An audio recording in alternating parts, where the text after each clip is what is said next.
নলা এইফালে পুৰা ঠেক হৈ গ'ল, ইমান জঁপিয়াই পাৰে, এতিয়া ৱালটো ইপাৰ গৈ চাব পাৰে, গোটেই পানীখিনি একদম ঠেক হৈ গ'ল। এতিয়া পানী যাব কেনেকৈ? ধুনীয়া ওপৰত জাবৰ পেলাই থৈছে, জাবৰখিনি চব জমা হৈ যায়। এই জাবৰখিনি যাব নোৱাৰিলে তাত জমা হ'লেতো পানী ঠেক হ'ব। এতিয়া কিমান প্ৰত্যেক বছৰ, আজি আমি 40 বছৰৰ পৰা ইমান পানী পোৱা নাই, এতিয়া এই বছৰ ইমান পানী, এতিয়া ঘৰত সোমাইছেগৈ, মানুহ থাকিব কেনেকৈ? গোটেই দোকান পাৰি পদূলি 4 ফুট 5 ফুট পানী ওখ কৰাৰ পিছতো ইমান পানী হৈ আছে। এইটো কিহৰ কাৰণে হৈছে? এইটো কল ইণ্ডিয়াৰ যেতিয়াৰ পৰা অফেন্স মাইন্সটো এইটো আমাৰ জিৰাপমুখত যেতিয়া ডাম্পিং কৰি দিলে তেতিয়াৰ পৰা এই পানীটো এনেকুৱা পৰিস্থিতি হৈ আছে। গোটেই পাতি পলক পৰি পৰি ফুলি আছে, চাৰিওফালৰ পৰা পলক। গোটেই এয়াৰ ফিল্ডটো পূৰা চফা আছিলে, আজি এই এয়াৰ ফিল্ডত গোটেই পলক পৰি আছে। লিডু কলেজ সময় আধা পানী হৈ গ'ল। লিডু কলেজত এতিয়া কঁকাল পানী আছে ইমান, লিডু কলেজত। আৰু আমাৰ এতিয়া চাইছে আমি কিমান আছোঁ। মই ইয়াত চাওঁ, মই ইয়াত দেখা দিওঁ কিমান পানী হৈছে। এয়া দেখিছা, ইয়াত ইমান পানী। এয়া হয় নেকি মানুহৰ ঘৰত পানী ইমান থাকে যে? ইমান পানীটো কেনেকৈ থাকিব? চৰকাৰে কোনো নিৰ্ণয় নলয়, কল ইণ্ডিয়াই কোনো নিৰ্ণয় নলয়। কল ইণ্ডিয়াই যিমানবাৰ পঠিয়াই দিব, আমাৰ এই দলঙৰ গুৰিতে চাটপুলা হৰতে খান্দি কিনে পঠিয়াই দেখাই দিয়ে, কিন্তু তললৈ গৈ কিনে কেতিয়াও ছাৰ্ভে নকৰে কল ইণ্ডিয়াই। আৰু ওপৰত যিমান জাবৰ পাতি আছে, যিমান বজাৰ জাবৰ ওপৰত নলাত পেলাই দিয়ে নিকিনে। তো এইখিনি ক'ত যাব? জাম হ'বই, পানী যোৱা বাটেই নাই। এইটো প্ৰশাসনে একোৱে নিৰ্ণয় নিলিয়ে, একোৱে হেৰি নিলিয়ে। আজি আমি ভুক্তভোগী আছোঁ। এই দোকানত এতিয়া পানী সোমাই আছে পূৰা, এইখিনি কোনে হেৰি কৰিব? কোনো ব্যৱস্থা নাই। এই মানুহ ইয়াত মৰিবলৈ দি আছে, আৰু মানুহ মৰক। এইটো কোন শামুকজান 2 নম্বৰ পঞ্চায়ত, 1 নম্বৰ এই শামুকজান কি কওক?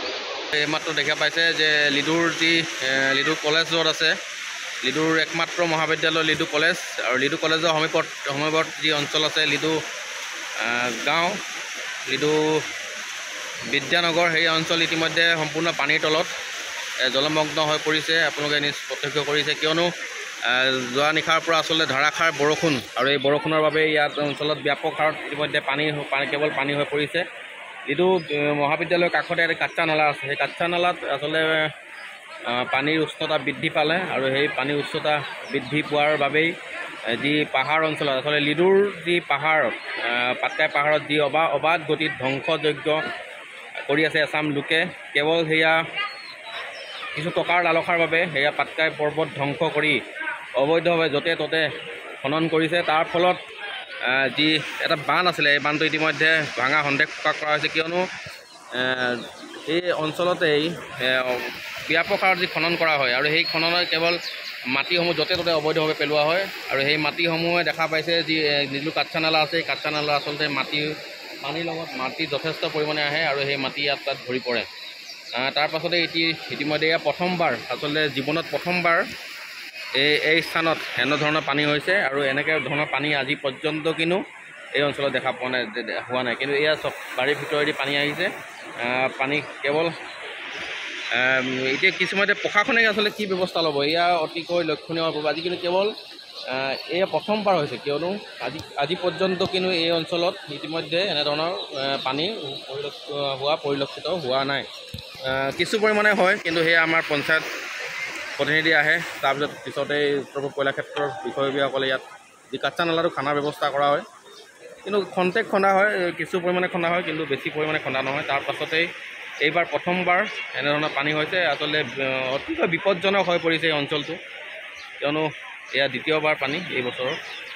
আৰু লিডু যি কলেজৰ নিচেই সমীপত, লিডু কলেজ বৰ্তমান পানীৰ তলত, যি সম্পূৰ্ণ যি দলং আছে তাৰ পানীৰ তলত। আৰু চৰকাৰক আমি বিনম্ৰভাৱে অনুৰোধ জনাইছোঁ যাতে এই যি লিডুত যি পানী হৈ আছে, এই পানীত যাতে কিবা স্থায়ী যাতে সমাধান দিয়ে, ইয়াৰ এটা বিনম্ৰ অনুৰোধ জনাইছোঁ। আৰু এই এয়াৰফিল্ডখন আছে, এয়াৰফিল্ডখন বৰ্তমান নদী হৈ পৰিছে, এইটো পথ, এই পথটো বৰ্তমান নদী হৈ পৰিছে, কেৱল নদীলৈ পৰিৱৰ্তন হৈ পৰিছে লিডুৰ এই অঞ্চলটো। আমি বিনম্ৰভাৱে অনুৰোধ জনাইছোঁ চৰকাৰক যাতে ইয়াৰ ওপৰত বৃহৎ এক ব্যৱস্থা, পাৰ্মানেণ্ট চলিউশ্যন ব্যৱস্থা কৰি দিয়ে যেন।